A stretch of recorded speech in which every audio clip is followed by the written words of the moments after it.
नमस्कार दोस्तों, स्वागत है आज की एक और म्यूचुअल फंड रिव्यू की वीडियो में। देखिए, बहुत समय से आपके पास से लगातार यही रिक्वेस्ट आ रही थी कि एनर्जी सेक्टर का जो नंबर 1 फंड है और पहला फंड है, मतलब एसबीआई एनर्जी अपॉर्चुनिटी फंड, उसका एक रिव्यू कीजिए, क्योंकि उसके रिव्यू की बहुत ज़्यादा ज़रूरत है इस समय आपको। मार्केट ऑलरेडी टॉप पे चल रही है, निफ्टी 50 रिकवर कर चुका है, मिड कैप भी रिकवर कर चुका है, स्मॉल कैप अभी रिकवरी फेस में है। तो एनर्जी सेक्टर का क्या हाल है? डिफेंस सेक्टर भी लगभग लगभग पूरी रिकवरी कर चुका है, पीएसयू सेक्टर भी काफी रिकवरी कर चुका है, लेकिन एनर्जी सेक्टर वाले अभी भी फंसे हुए हैं। तो देखिए, आप ये पूरी की पूरी वीडियो देखिए एंड तक, आपको पूरी की पूरी जो कहानी है इसी वीडियो में क्लियर हो जाएगी कि ये जो फंड है परफॉर्मेंस कर रहा है, नहीं कर रहा है, कितनी रिकवरी हुई है, कितनी बाकी है, और आने वाले समय में इसके क्या हाल रहने के चांसेस है। एक चीज पहले क्लियर कर रहा हूँ, पूरी की पूरी वीडियो इंफॉर्मेशन पर्पज के लिए है, किसी भी तरीके का रिकमेंडेशन, सजेशन, एडवाइस इस फंड को लेकर बिल्कुल भी नहीं है। एक रिव्यू है, जेन्युइन रिव्यू। तो दोस्तों शुरू करते हैं। आपको लेकर चलता हूं कंप्यूटर स्क्रीन पर, उससे पहले चैनल को सब्सक्राइब कर लीजिएगा और बेल के आइकन को दबा दीजिएगा। कंप्यूटर स्क्रीन आपके सामने चालू हो चुकी है। फंड का नाम आपके सामने है, SBI energy opportunity fund direct plan. अभी के समय में इसका एनएवी चल रहा है 11 रुपए 17 पैसे पर, और इसकी जो रैंकिंग है वो इसको आज तक नहीं मिली है, कोई रैंकिंग इसको नहीं मिली है। रिस्क मीटर है वेरी हाई, और पिछले एक साल में जो इसका रिटर्न है वो है 6.09%। तो देखो, सबसे पहली बात जो देखने में ये आ रही है वो ये है कि भाई ये जो फंड है पॉजिटिव तो हो गया है। बहुत समय से ये नेगेटिव चल रहा था। 10 रुपए तो छोड़ो, आप 11 रुपए तो छोड़ो, 10 रुपए पर भी नहीं आ पा रहा था। 8 रुपए, साढ़े 8 रुपए, 8 रुपए से नीचे वहां पे घूम रहा था। धीरे धीरे धीरे धीरे इसने रिकवरी करी है, और अब जाकर ये फाइनली 11 रुपए पर दोबारा से पहुंच गया है। अब बात करते हैं कि भैया इसके रिटर्न्स कैसे रहे हैं, कैसे नहीं रहे, अभी के समय में कैसे चल रहे हैं, उसके ऊपर बात करते हैं। ये है आपके सामने इसके रिटर्न्स।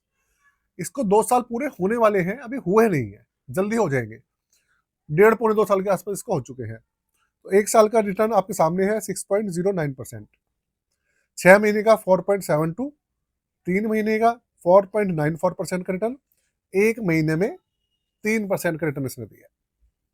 रिटर्न आपके सामने है। स्लो रिटर्न्स बढ़ रहे हैं, रिटर्न्स तो निकल के आ रहे हैं लेकिन काफी ज्यादा स्लो। अगर आप देखो पिछले एक साल में 6% रिटर्न इसने दिया है। बहुत सारे लोग तो समझ रहे होंगे कि भैया एफडी के अंदर भी 6% से ज्यादा मिल जाता है, तो इसके अंदर रख के फायदा क्या हुआ? इतनी ज्यादा टेंशन ली, कभी रिकवर, कभी नीचे जा रहा है, कभी ऊपर आ रहा है, इतनी टेंशन बाजी ली, और उसके बाद भैया कुछ मिला भी नहीं। तो आप बने रहिए, आपको पता सारी चीजें मैं क्लियर करूंगा। ये है इसका बेसिक डिटेल। तो अभी अगर हम देखें तो 26 फरवरी 2024 को ये लॉन्च हुआ था। तो अब ये जो 26 फरवरी 2026 आएगी, 2 साल इसको हो जाएंगे।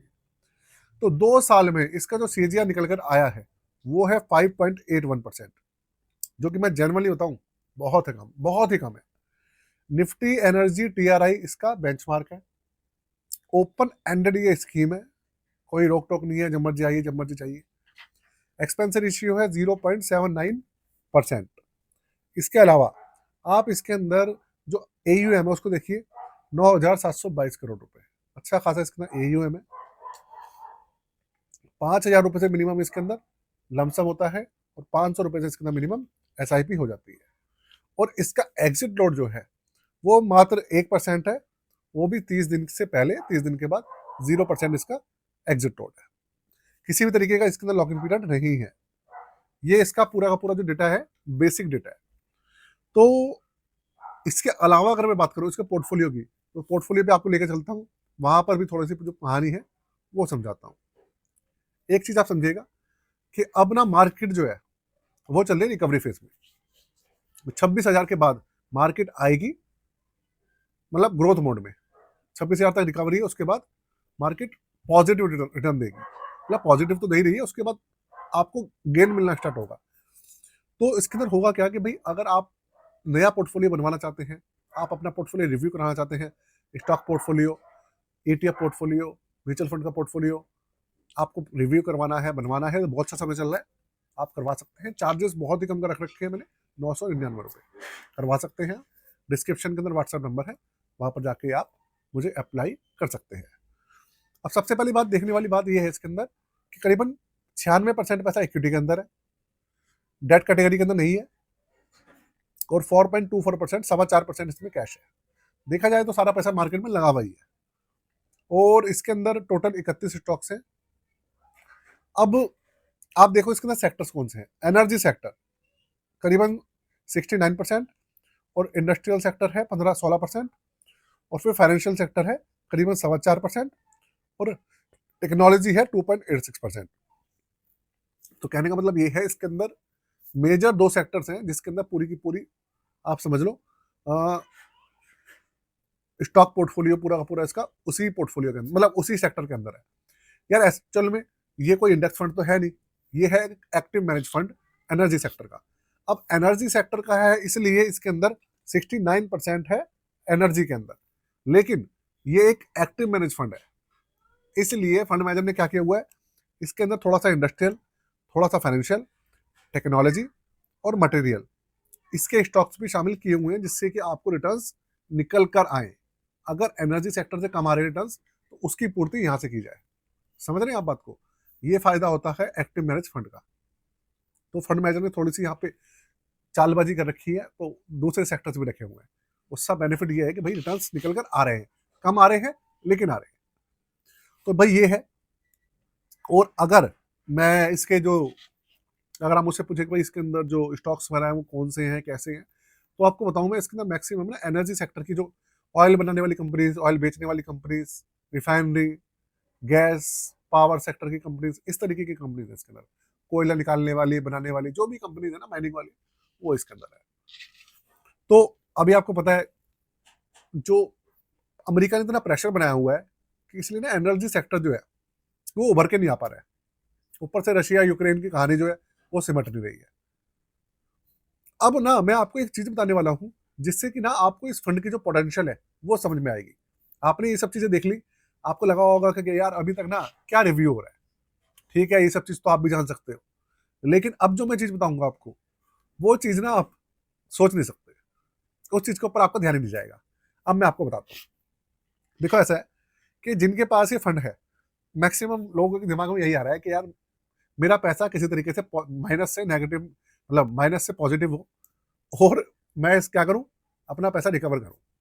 भले मुझे नुकसान नहीं हो रहा, कोई बात नहीं, प्रॉफिट भी नहीं हुआ, कोई बात नहीं, मैं अपना पैसा निकालूं। 100 में से 80-85% लोगों के दिमाग में यही चल रहा है।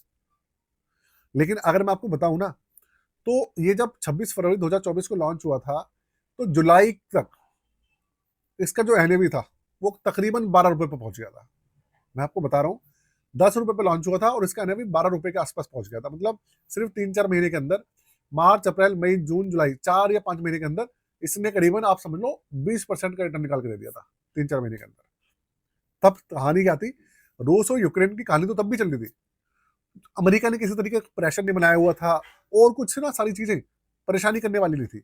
लेकिन अब पिछले 1 साल से एक तो मार्केट गिर गई, अमेरिका ने प्रेशर बना दिया, उसकी वजह से पूरे के पूरे एनर्जी सेक्टर की लंका लगी पड़ी है। तो आप सोच लो कि जब सब कुछ ठीक था, तब 4-5 महीने में 20% का रिटर्न निकाल के दे दिया था। तो कहने का मतलब ये है कि जैसे ही ये सेक्टर ठीक होगा, अब ये ठीक कब होगा, इसकी डेट क्या है, वो तो देखो मुझे भी नहीं पता, और आपको भी नहीं पता, और किसी को भी नहीं पता है। 6 महीने लगे, 2 महीने लगे, साल भर लगे, 15 दिन लगे, किसी को कुछ नहीं पता। लेकिन हाँ, जब ये सेक्टर ठीक होगा, तो रिटर्न्स इतने कमाल के निकाल के देगा जितना आप सोच नहीं सकते। उसका एग्जाम्पल मैंने आपको दे दिया है, आप डेटा है, आप जाके देख लीजिएगा, मैं सच बोल रहा हूँ। अगर आपको यकीन नहीं हो रहा, तो देखो मैं आपको दिखा भी देता हूँ। ये रहा आपके सामने, ये रहा रिटर्न्स वाला पोर्शन। ये मैं आपको दिखाता हूँ इसका ऑल टाइम का चार्ट। ये देखो आप, ये देख रहे हो आप यहाँ पे रिटर्न्स, ये 18%, ये यहाँ पे देखो, ये रहा। यहाँ पर जो ब्लू वाली लाइन है, आप देखो उसके अंदर रिटर्न्स कितने निकलने हैं, 18.14%। मतलब ऑलमोस्ट 18% 18% का रिटर्न निकाल कर दे दिया था।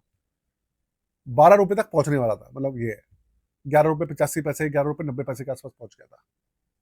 तो आप सोचो कि कितना, और वो भी कब पहुंच गया था, सितंबर के महीने में पहुंचा हुआ था ये, उससे पहले भी पहुंचा था ये, तो उससे पहले 31 जुलाई को ये पहुंचा था। तो ये पोटेंशियल है इसकी। देखो ऐसा होता है कि दोस्तों, किसी भी देश की जो भी ग्रोथ हो रही है, एनर्जी सेक्टर तो भाई उसका ग्रोथ करेगा ही करेगा। क्योंकि उसको एनर्जी की जो ज़रूरत है, ऑयल हो गया, गैस हो गया, पावर सेक्टर हो गया, भाई उसकी तो खपत की ज़रूरत पड़ेगी ना उसे, नहीं तो देश कैसे चलेगा? हमारी घर की बिजली कैसे चलेगी भाई? तो कंजप्शन तो बढ़ता ही है, बस अभी हालात ऐसे चल रहे हैं कि जिसकी वजह से अभी चीज़ें ना स्थिर बनी हुई हैं। अच्छी बात ये है कि पहले नेगेटिव था, कम से कम धीरे-धीरे बढ़ रहा है, लेकिन बढ़ तो रहा है ना, सबसे अच्छी बात यही है। तो अगर कुछ सॉल्यूशन निकल कर आता है रूस, यूक्रेन का और जो यूएसए का प्रेशर है वो कम होता है, तो ये एकदम से ग्रोथ करेगा। बाकी आपका क्या मानना है मुझे बताइएगा। आपके पास ये फंड है या नहीं है मुझे कमेंट बॉक्स में बताइएगा। और बाकी कुछ भी आप पूछना चाहते हैं कमेंट बॉक्स के अंदर पूछ सकते हैं। आज के लिए जय हिंद, वंदे मातरम।